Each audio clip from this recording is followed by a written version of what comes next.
Mirë se erdhët sonte, mirë mbrëma, Besa. Mirë mbrëma, mirë se ju gjetëm. Knaci që ju kemi, mirë mbrëma. Enola? Si një princesh po dukesh, shpresoj që do të flasësh edhe si një princesh. Mirë se erdhe sonte në Malandet. Besa, për herë të parë shoqërohesh nga vajza në studio, çfarë ndjenje qenë ka?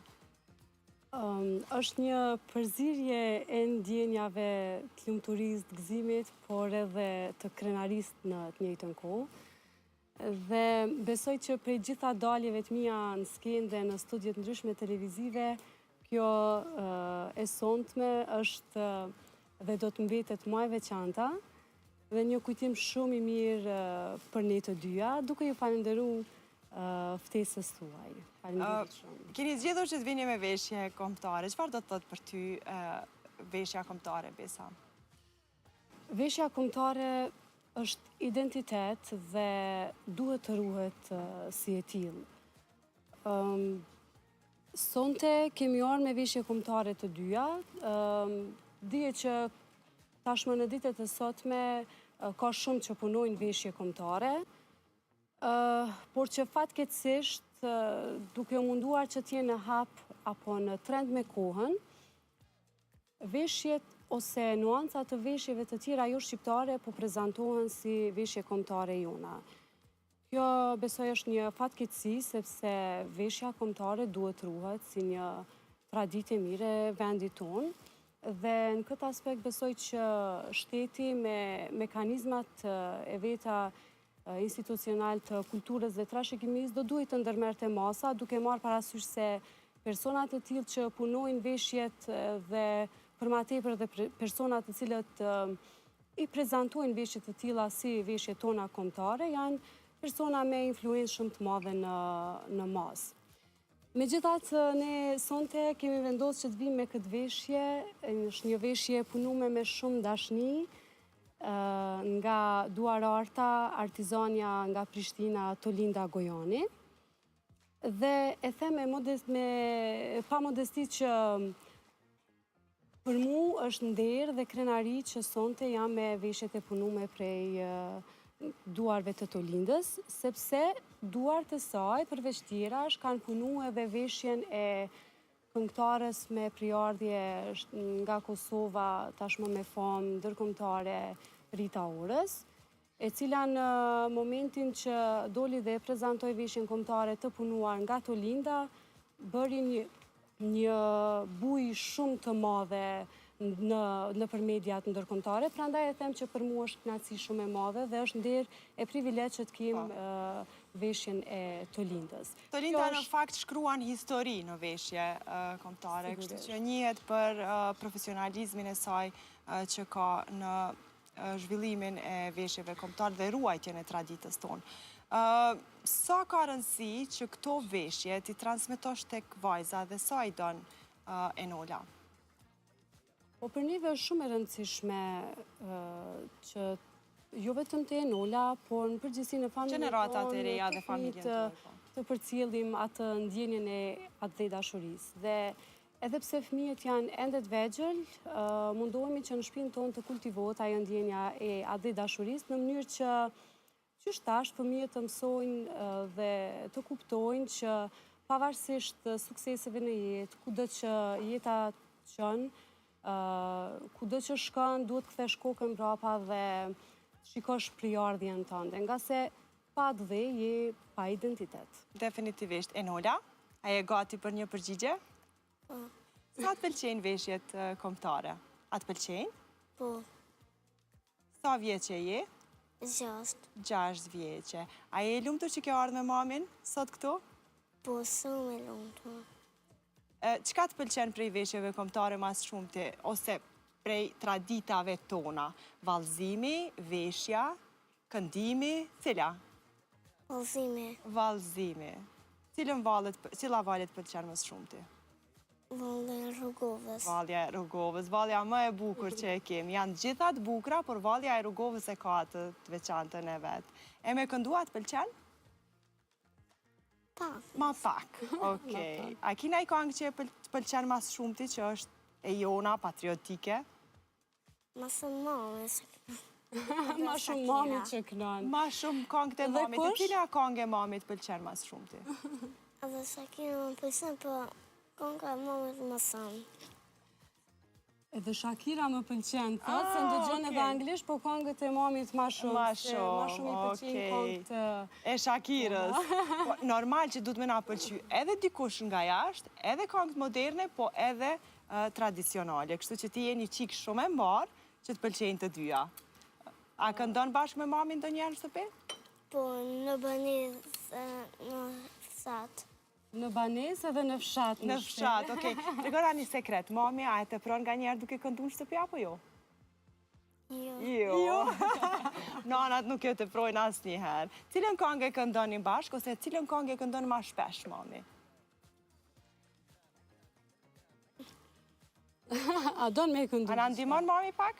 Po, ndëgjon muzikë të ndryshme edhe anglisht edhe shqip, po ndoshta që ne kemi prirjen të orientojmë ma shumë ka muzika jonë burimore, edhe Nola ka shumë dëshirë me ndëgju muzikë shqipe.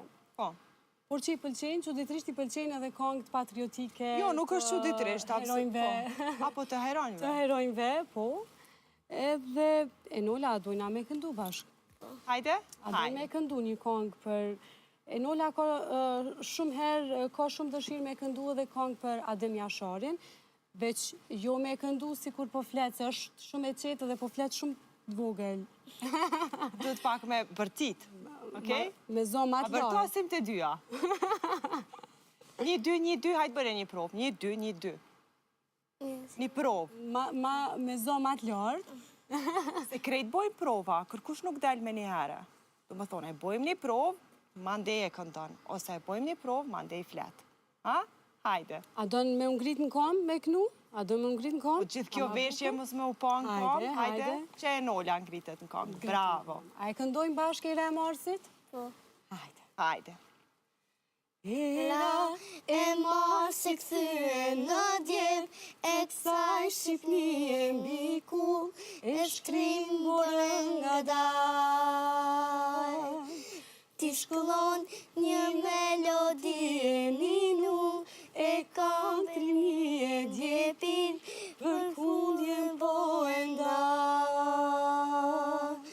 Vjen si Feniks nga qjeli në kull, një trim lezjen nga shhapin, e rënda janë të pra. Busqeshje në shojnë djepat flasin, me gjuhë shqiponja shkëtkur, po të rritën burat bras.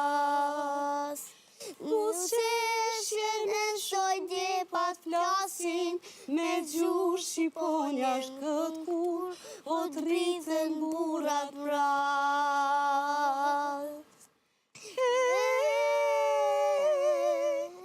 Po ku je u burr i dheut, mallina ta marr. Jesh ke zemra kong burnie, ti o legjenda. Dile shin një her lëndinën, sot ke marrë me t'pa. Gjithë Kosova po t'përkules, deri me ta ba. Bravo. Besa ka shkëlqy e Nola më shumë se sa ti. E Nola, përshë sa ma bukur ke këndu? Do me thonë, ti duhesh me këndu? Apo? A këndon në shkollë? Po. Do me thonë, është sigurisht është ma e mira, po këtu nuk po mundet me nga tregu qatë. Shumë interesante, ja thash edhe ma herët gazetarës që kur është në ambientet e shkollës, në për festat shkollore, e ka mësusën pranë, e ka një ndjenjë lirie, nuk e di se nga i vjen, mësusën e ka shumë të mirë, kështu që është shumë e lirshme, edhe nuk i intereson shumë se a ka masa, ka publik, apo ka kamera, po që sot e ka për herë të parë në një studio televiziv. Si e ka emri mësusja? Na përshëndesim se e meriton. Ha? Mësusja lume. Mësusja lume. Oke, atë ka marrë malli sepse pushimet verore nuk e ke pa tash sa kohë. Tash edhe pak fillon shkolla edhe kemi u taku me mësusën lume. Çka të pëlqen më shumë ti në shkollë? Mësusët, Shoqet. po shok dhe mësusja. Shoqet, shokët edhe mësusja. Cilat shoqe i kishim përshëndet? Me qënë se e përshëndetën mësusën lume, e përshëndesim edhe 2 shoqe ndoshta që i ki. Ha? Cilat shoqe? Cilat shoqe? Arja dhe Luiza. Okej, përshëndesim Ajën apo? Arjen. Arjen edhe Luizën. Luiza.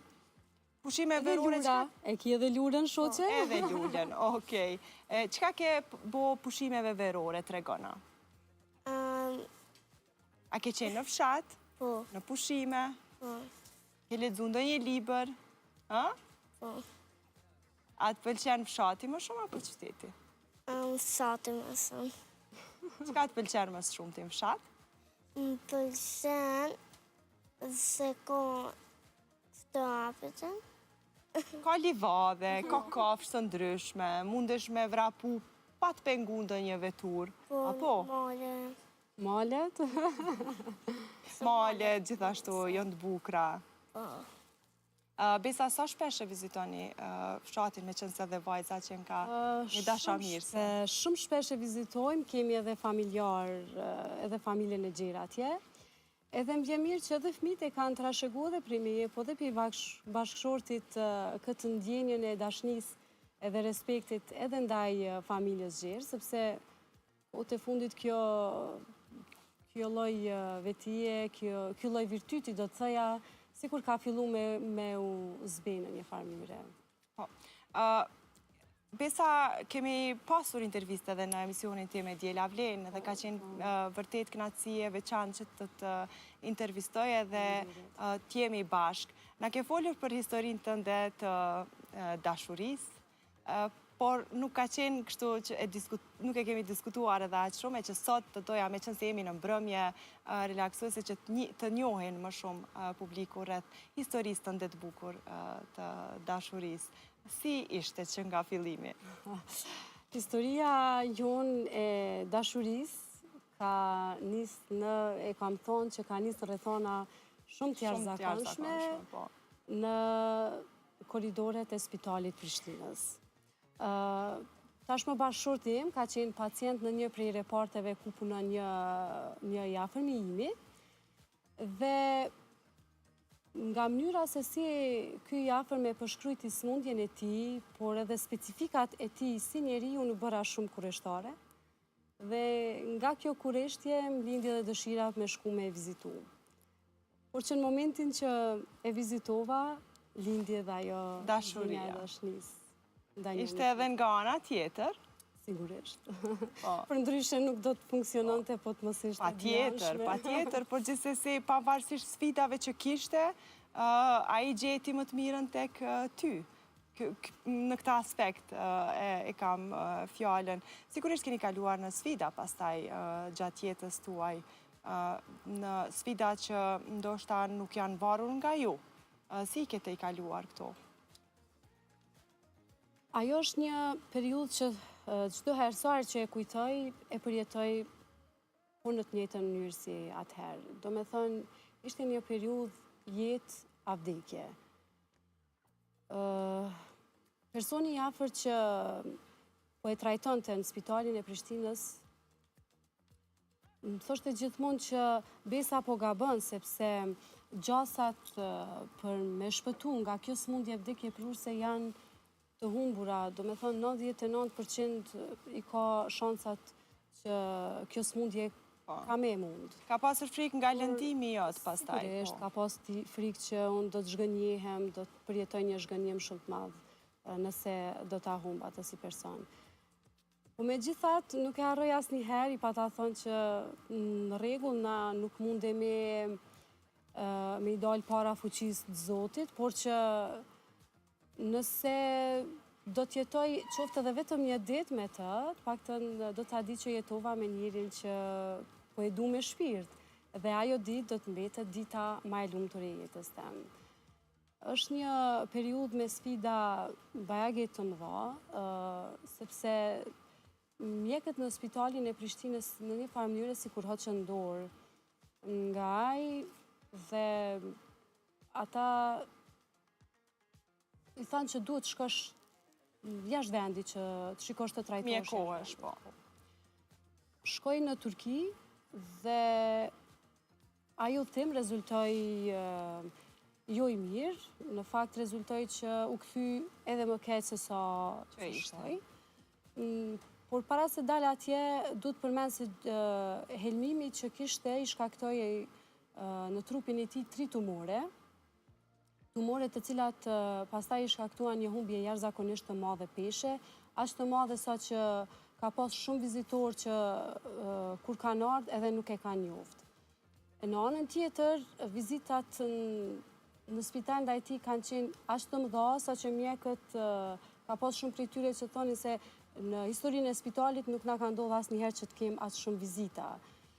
Dhe deri në atë pikë sa që dikur u bë e papërballueshme edhe për spitalin, por edhe për bashkëshortin tim, po që përballonte gjithë ato vizita. Shkoj në Turki, u kthy edhe më keq dhe momentin që u kthy, disa kolegë të tij të punës amerikan, me cilët kishte punu për vite me radhë, ja sollën një pilull, dhe ne i themi një pilull mrekulli bërse, nga se edhe bëri mrekulli, duke qenë se pas vetëm 2 përdorimesh, rezultatet në shëndetin e tij filluan të shijeshin qartë, dita ditës filloi të përmirësojë Të merrte u shërua plotësisht nga ajo smundje. Pas kanë qenë kolegë, tamam, miq të mirë edhe ata që ja duan të mirën dhe fati që i ka njohur njerëz. Ata janë miq shumë të mirë të bashkëshortit, familjes tonë, por edhe të vendit tonë. Por sigurisht më e madhja është besimi jot në Zot, dashuria që ja ke dhënë në momentet më të vështira. Patjetër, ajo që na kanë bajë gjithmonë është besimi në Zot dhe shpresa se Zoti do të bëjë një mrekulli edhe do ta dërgojë që themi ne sebepin që ai të shërohet edhe një mend që e dërgoi. Lutjet tona, besimi që në Zot që nuk e humbëm asnjëherë, shpresa jonë nuk u shua dhe ato lutje morën një përgjigje. Besa e dëshmon jashtëzakonisht shumë se dashuria është diçka shumë e bukur. Çfarë mendoni, a janë momentet e vështira kur njeriu tregon dashurinë ndaj tjetrit? Apo vetëm duhet me qenë mirë dhe me tregu dashurinë? Një fjalë thuhet që miku i mirë shihet në ditë vështira dhe njëjtë ndodh edhe me dashurinë. Në kohë sfidash dhe problemesh shihet dashuria se është e sinqertë apo jo. Sa jetoni momentin tani, sa i kujtoni këto gjana, sa e vlerësoni njëri tjetrin për këtë njohje kaq interesante? E kujtojmë shumë shpesh në fakt, e kujtojmë shumë shpesh, nuk e harrojmë asnjëherë rrugën nëpër cilën kemi kalu, sepse në fakt unë mendoj që gjithë ajo nëpër cilën kemi kalu na ka shërbyer që sot të kemi këtë raport që e kemi sot, një raport fatmirësisht të shëndosh dhe një familje të shëndosh. Keni një vajzë dhe një djalë, Enolën, edhe djalin që është mbrapa skenës, jeni shumë e fatë edhe të bekuar që i keni këta 2 fëmijë. Enola, një pyetje që nuk është edhe qaq e mirë. A e don babin apo mamin më shumë? Të dytë. Apo të dytë? Kush t'i bën qefet më shumë, pra? Babi. Babi, atëherë? Mos pak më shumë babin?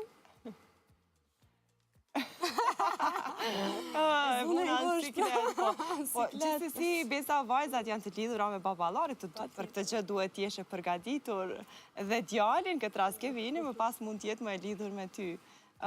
Si janë fëmijët? Kujt i përngjajnë më shumë? Janë 2 natyra krejt të ndryshme. Qika qyshe dhe po e shesh një natyrë jashtëzakonisht e qetë, shumë e butë. Edhe jam shumë krenare për këtë sepse është një fëmijë shumë i bekuar që mjafton vetëm një herë me fol me të dhe nuk ka nevojë 2 herë m'ia përsërit njëjtën. Ndërkohë që djali është një natyrë krejt tjetër, është më i gjallë, është më energjik, kërkon aktivitet tërë kohën. Edhe është pak më i vogël se sa e Nola, është pak më i vogël. 4 vjeçar. Dua ta përshëndesim Kevinin bashkë me babin, që kemi aty mrapa kamerave, dhe gjithmonë është për krahës, Besa, sa për krahës është bashkëshortit tani në karierën tënde, sepse ti ke vazhduar jetën edhe sigurisht që ëndrat e tua po bëhen realitet. Shumë për krahës, po të mos ishte për kraja ti nuk do të kisha pas mundësi që të angazhohem as në punë, as për aktivitetet e mia, sepse kuptohet momentin që bash non, që vjen fëmija njët, ndryshon gjithçka, ndryshon rutina ditore, gjithçka rreth teje, rreth jetës tënde ndryshon, po që për kraja e ti ka qenë e parezerv gjithmonë. Biles, unë do doja të përmendja edhe një periudhë tjetës kur e kemi pas një periudhë kur fëmijët kanë qenë shumë atë vegjël edhe nuk arrinin me u përshtat as në kopshte për fëmijë, por as edhe me dado në shtëpi. Ose me dikën tjetër familjar, po. Absolutisht nuk përshtateshin as pak. Edhe i provum gjitha mënyrat nuk funksionoi asgjë. Kështu që u desh që t'ulemi të bisedojmë edhe të gjejmë një zgjidhje se si dojmë me vepru tash e tutje. Në atë kohë, bashkëshorti më dha një ofertë që sot du me falenderua dhe publikisht, sepse u shprej gatshëm që të heq dorë edhe nga profesioni i tij dhe nga angazhimet e tij, në mënyrë që unë të vazhdoj punën time aso kohë si zyrtare për informim në Ministrinë e Kulturës, së Rinisë dhe Sporteve. Por me qenë se fëmijët ishin shumë të vegjël, unë e konsiderova që prania e nanës në jetën e fëmijëve është e domosdoshme. Dhe u desh që të bëhet një sakrificë e përkohshme, sigurisht, derisa fëmijët u rritën pak dhe qika tashmë veç është në shkollë, tashmë në klasën e dytë, edhe u desh me e bërë këtë sakrificë.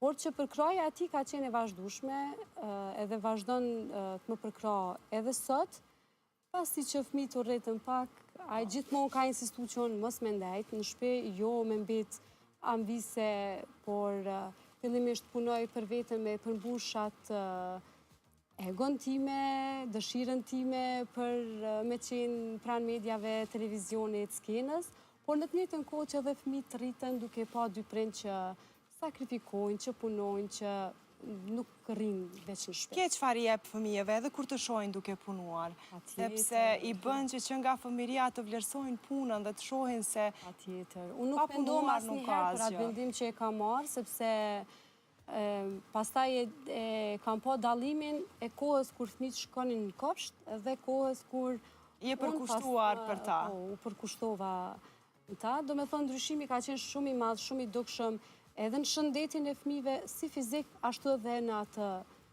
emocional, po. Në fakt, kur ka mirë kuptim në një çift, kjo është më e bukura, që njëri të mirë kupton dhe thot unë do të sakrifikoj për ty, dhe tjetri thot unë do të sakrifikoj për ty. Kjo është më e bukura, po. Njëjta situatë ka ndodhë mes nesh. Andaj them që e falenderoj edhe nuk kreshti asnjëherë duke e falenderu, që në fundja e kryen rolin e ti si prind, por që roli nanës është gjithmonë komplet ndryshe. Por edhe tani, Besa, nuk është se nuk janë sfidat pothuajse të njëjta, sepse të arrish edhe të punosh, edhe të jesh nën aktive, bashkëshorte aktive. Sot, në ditët e sotit, si e përjeton, si i ndan gjërat? Po, sigurisht që është e vështirë, po që lehtë nuk do t'jetë asnjëherë, më duket. Lehtë nuk do t'jetë asnjëherë, mirë, po kur ke pra një person që përkra dhe e kryen rolin e tij si prind, edhe të mbështet, edhe t'jep motiv për me vazhdu, arrin me menaxhu mirë atë kohën ndaj familjes, por edhe angazhimin në punë dhe në profesion. Definitivisht. Besa, me çfarë po mirësh kohëve të fundit? Ku je fokusuar më shumë? Sepse dua të flas pak edhe për aktrimin. E keni lënë anash, apo jeni duke punuar? Ta 2 muajt e fundit kemi qenë pushim, por që tashmë brenda 2 javësh rifillojmë xhirimet për fillu pastaj transmetimet në shtator. Po. Për momentin jam e angazhuar në produksionin Donjeta, në serialin Rrugët e Lirisë, siç e kam përmend edhe një serial i pëlqyer nga masa, po. Është shumë i pëlqyer dhe që shfaq realitetin e vendit tonë në kohën e paraluftës, sakrificat e popullit tonë gjatë asaj kohe për të formu ilegalja, pastaj edhe ushtria në mënyrë që të mos rinën sundimin serb. Dhe është një serial jashtëzakonisht shumë i pëlqyer, por që ka një ekip të jashtëzakonshme që punohet shumë në mënyrë që ai realitet të shfaqet në sa më origjinal. Sa më origjinal ashtu siç ka ndodhur në ngjarjet në kohën e paraluftës në vendin tonë. Por që tash fillojmë xhirimet edhe për një serial tjetër, që po ashtu ka natyrë të viteve të paraluftës, në fakt të viteve shumë atëhershme, kujtohet ajo periudhas e popullit tonë, për sfidat në për cilat kanë kalu, varfëria, skamja e kështu me radhë. Në fakt, për ata që nuk e din, cili është roli jot në këtë serial që jeni momentalisht, edhe sa je mishëruar, sa je lidhur me këtë personazh? Unë kam rolin e Vjollcës. Vjollca është një qik e re, studente e historisë, që jepet punësia me punu në institucion atëherë në milicinë e asaj kohe.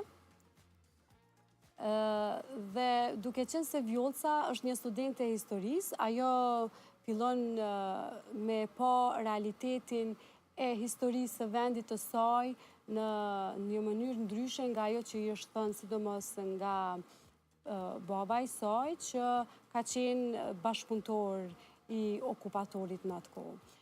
Por për dallim prej babës, ajo është më patriote, është më atëzetare, edhe nuk donë me bashkëpunu, por që mundësin me punu në milicinë e asaj kohë e shfrytëzon që me ndihmu shokëve të saj të ilegales.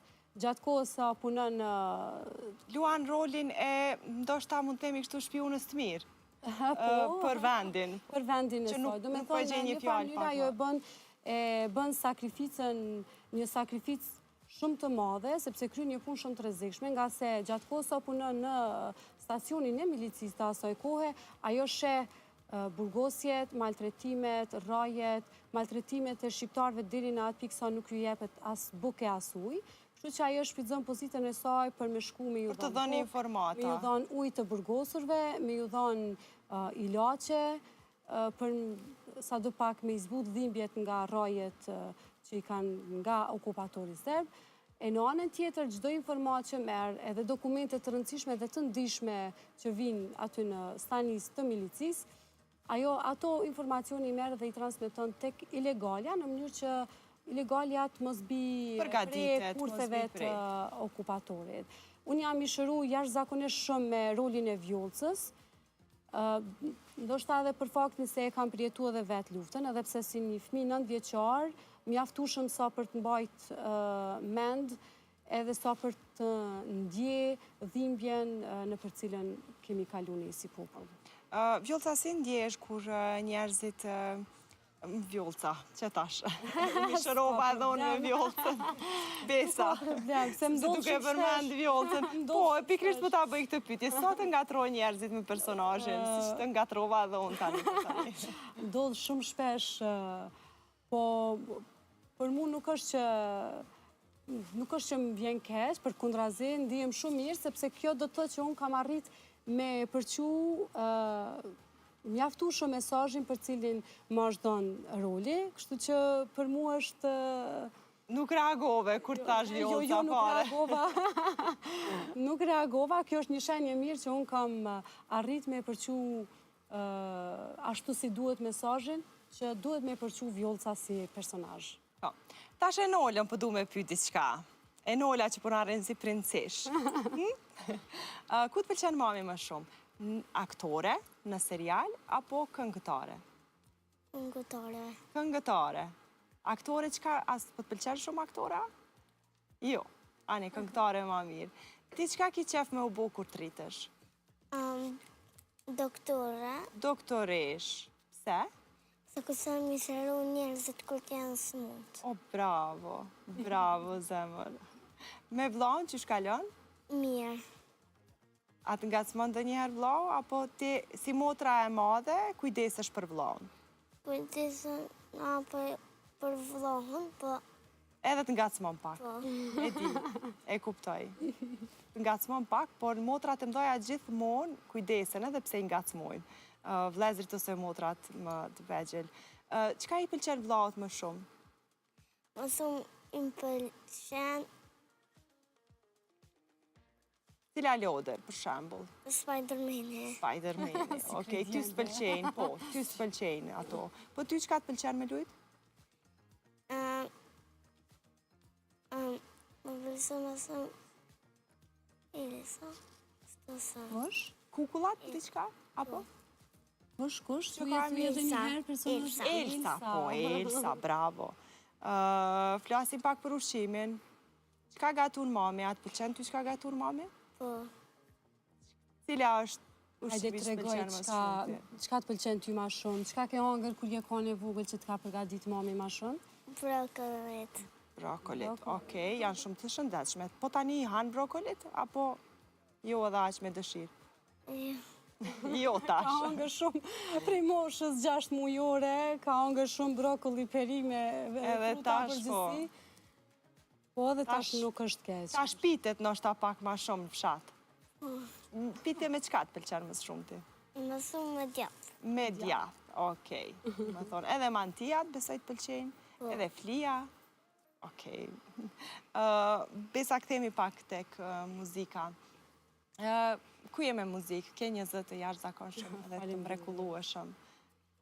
Faleminderit shumë. Apo arrin me kontribu edhe në muzikë, me përgatit diçka të re, Jo, në duke fakt, pasur parasysh edhe angazhimin tënd si Për aktor. momentin ma shumë ju kam përkushtua aktrimit. Dhe kjo për shumë arsye, ndoshta edhe për faktin që fëmijët janë akoma shumë vegjël, muzika është një profesion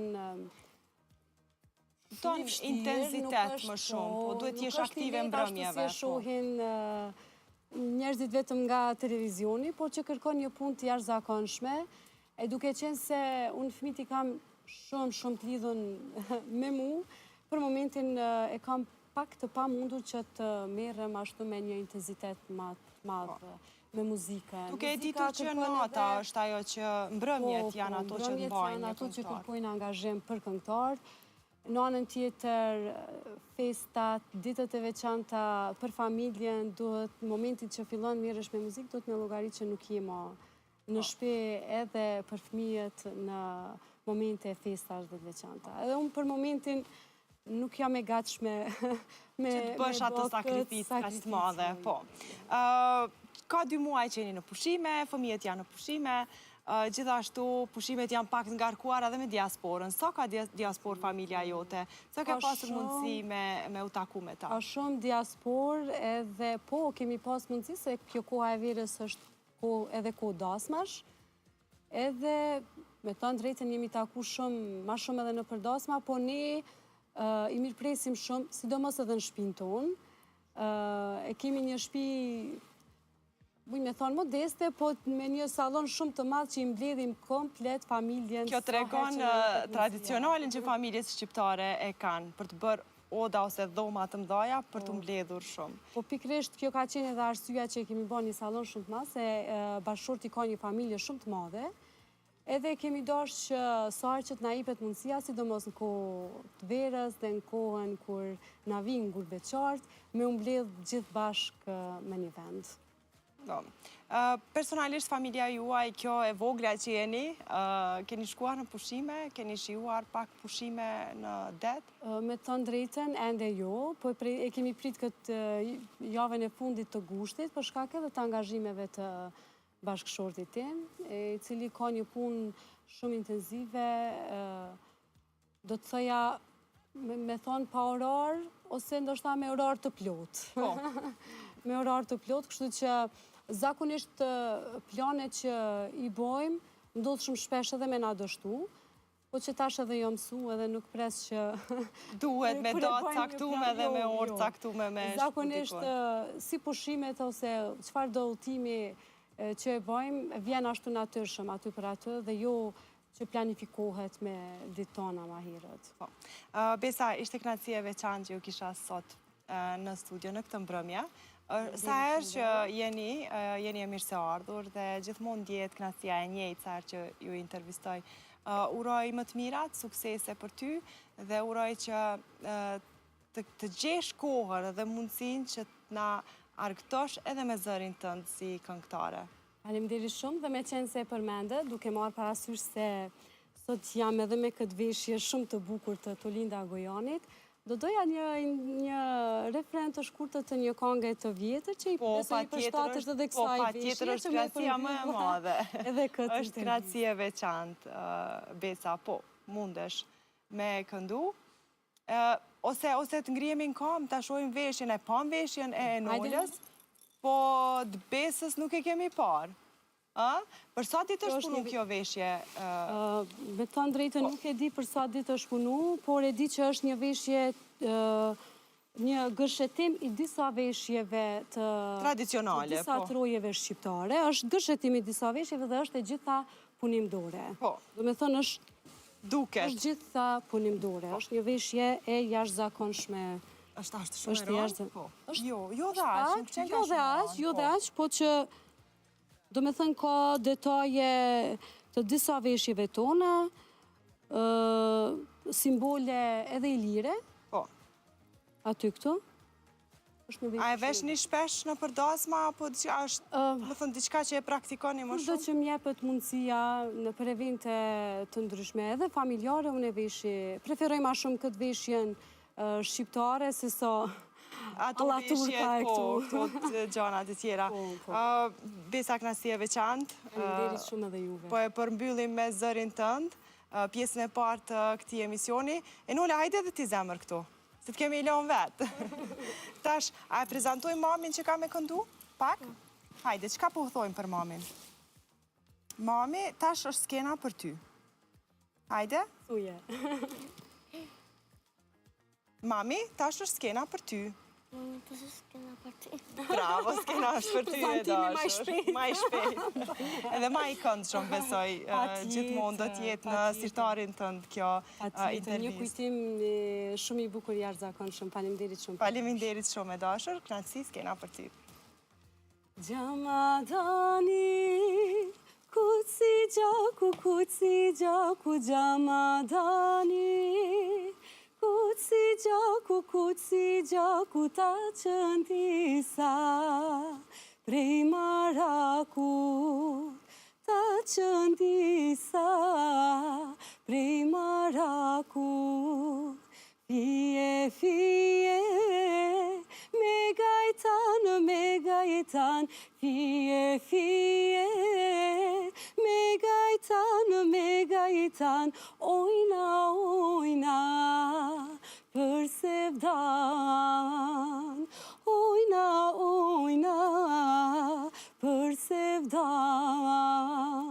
Dinë derë të qikoj pak, ta qëndisa për marak, sa ta shosi trinë shtak, hajde djalo të rrim pak, hajde djalo të rrim pak. Hajde djalo të rrim pak. Një duar trokitje për mamin. Faleminderit shumë, Besa dhe Nola, ishte kënaqësi. Shikues të dashur, do shkëputemi me pak marketing.